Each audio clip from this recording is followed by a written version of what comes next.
আমি কোনো নায়ককে ভেবে আমি অভিনয় করতে আসিনি, আমি আর্টিস্ট হতে এসেছি। আমি সবসময় চেষ্টা করছি একজন ভালো আর্টিস্ট হতে, সংস্কৃতির সাথে থাকতে। আমি সবসময় একই কথা বলি, তুমি মোর জীবনের ভাবনা, হৃদয়ে সুখের দোলা। বাংলা ভাষা এবং বাংলাদেশকে এবং বাংলা সংস্কৃতিকে এত ভালোবাসি যে শাড়ি পরতে হলে আমি অশালীনভাবে কেন শাড়ি পরবো, শাড়ির মতো করেই পরবো। যখন আমি অন্য স্টাইলে চলতে চাই, যেমন আমি একজন মডেল মানে শুধু একটি দেশের জন্য নয়, সে তৈরি হচ্ছে সম্পূর্ণ ইন্টারন্যাশনালি, নিজেকে স্কোপ বাই স্কোপ নতুন নতুন যে সুযোগটা পাবে সব সুযোগে দেশকে নিজের প্রেজেন্ট করার জন্য। ফ্যাশন শোতে কারা আসে, ইন্টারন্যাশনালি কাজ করতে কারা আসে, নিজেকে শো করতে কারা আসে? নিজেরা যারা অন্য সকল অবদমন থেকে নিজেকে আলাদাভাবে তৈরি করতে পেরেছে, নিজেকে স্টার বানানোর জন্য তারাই আসে, যারা হলো মডেল হয়। কয়েকটা বিষয়ের মডেল হতে গিয়ে তাকে অনেক পড়াশোনা করতে হয়, অনেক যুদ্ধ করতে হয়।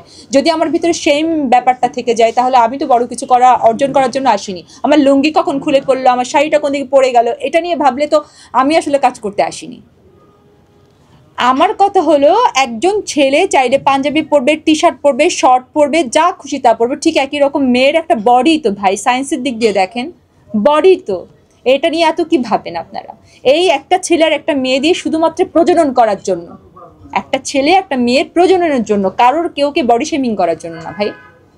আমি মনে করি যে আমাকে যখন বাংলাভাবে আপনি আমাকে প্রেজেন্ট হতে বলবেন, আমি আমার বাংলা ভাষা এবং বাংলাদেশকে এবং বাংলা সংস্কৃতিকে এত ভালোবাসি যে শাড়ি পরতে হলে আমি অশালীনভাবে কেন শাড়ি পরবো, শাড়ির মতো করেই পরবো। যখন আমি অন্য স্টাইলে চলতে চাই, যেমন আমি একজন মডেল মানে শুধু একটি দেশের জন্য নয়, সে তৈরি হচ্ছে সম্পূর্ণ ইন্টারন্যাশনালি, নিজেকে স্কোপ বাই স্কোপ নতুন নতুন যে সুযোগটা পাবে সব সুযোগে দেশকে নিজের প্রেজেন্ট করার জন্য। সেক্ষেত্রে সেখানে যদি আমার দেশকে প্রেজেন্ট করার জন্য শাড়ি পরতে হয়, সেক্ষেত্রে শাড়ি পরবো। তখন যদি আবার সেখানকার সংস্কৃতির সাথে আমাকে বিল্ড করতে হয়, তাকে প্রেজেন্ট করতে হয়, তখনকার সংস্কৃতির জিনিসটাও যেন আমি ঠিকঠাক পড়তে পারি। সেই ড্রেসটা পড়তে সময় যেমন আমি আবার পারি না, পারবো না, শেমলেস, এগুলো আমার যেন না থাকে। স্টার মানে হলো কি, সাধারণ মানুষ আমাকে যেভাবে ভালোবাসবে, একজন সাংবাদিক বন্ধু তেমনই ভালোবাসবে, প্রশাসক থেকে কেউ যদি আমাকে দেখে সেও যেভাবে আমাকে পছন্দ করবে, সাধারণ আইনি লোকজন যেন একই রকমভাবে রেসপেক্ট করে। আমাকে দেখলে যেন আমার ভিতরে নতুন কোনো গুণ, নতুনত্ব যেন পায়।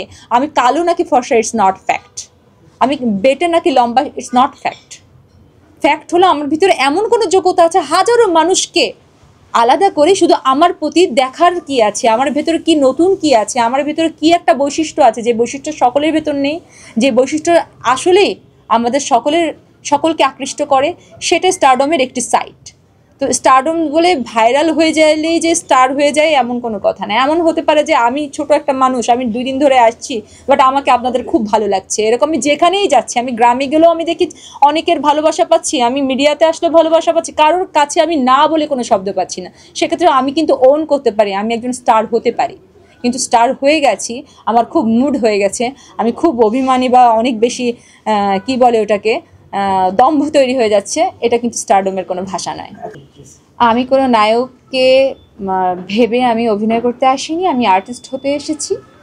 আমি সবসময় চেষ্টা করছি একজন ভালো আর্টিস্ট হতে, সংস্কৃতির সাথে থাকতে। আমি সবসময় একই কথা বলি যে আমার ভেতরে কোনো ওই স্টারডম আসুক, আমি অহংকারী হয়ে যাই, এইসবও চাচ্ছি না। আমি শুধু চাচ্ছি যে আমি ভালোভাবে কাজ করছি, আমি যে কোনো ক্যারেক্টার প্লে করতে পারবো। সেক্ষেত্রে আমাকে দর্শক কি করবে, কোথায় নিয়ে যাবে, সেটা দর্শকের চিন্তা, আপনাদের চিন্তা ভাই।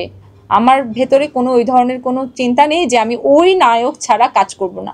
আমার পাশে যেই কো আর্টিস্ট হোক, সে বৃদ্ধ হোক, আবাল হোক, শিশু হোক, সে একজন কোনো হিরো হোক, নট ফ্যাক্ট। আমার তার সাথে তখনই কাজ করতে হবে, তখনই আমি যেভাবেই সম্ভব আমি সেই অভিনয়টা খুব দ্রুত অ্যাডাপ্ট করে ওই কাজটা করে দিয়ে আমি চাই যে ওই প্রোডাকশনের একটা উন্নতি হয়। আমি বলবো যে জয়া আহসান আপুটা আমাদের দেশের জন্য একজন গর্ব। তো জয়া আহসান আপুকে আমি খুব ভালোবাসি, রেসপেক্ট করি, তার যে যত্ন নিজের জীবনের প্রতি। আর উনি দেশের মেয়ে হয়ে যে সুন্দর করে বিভিন্ন জায়গায় কাজ করে, দেশের বাইরে কাজ করে সুনাম অর্জন করছেন, আমি ওনাকে অনেকটা ফলো করি। তবে স্পেসিফিক্যালি বলতে পারবো না যে আমি একজনকে ফলো করি, আমি দেশের বাইরের শিল্পীদেরকেও পছন্দ করি এবং ফলো করি, এবং আমার দেশের প্রতিটা শিল্পীকে, আমি ছোট শিল্পী হলেও তাকে ফলো করি। তুমি মোর জীবনের ভাবনা, হৃদয়ে সুখের দোলা, নিজেকে আমি ভুলতে পারি, তোমাকে যাবে না ভোলা। তুমি মোর জীবনের সুখের দোলা।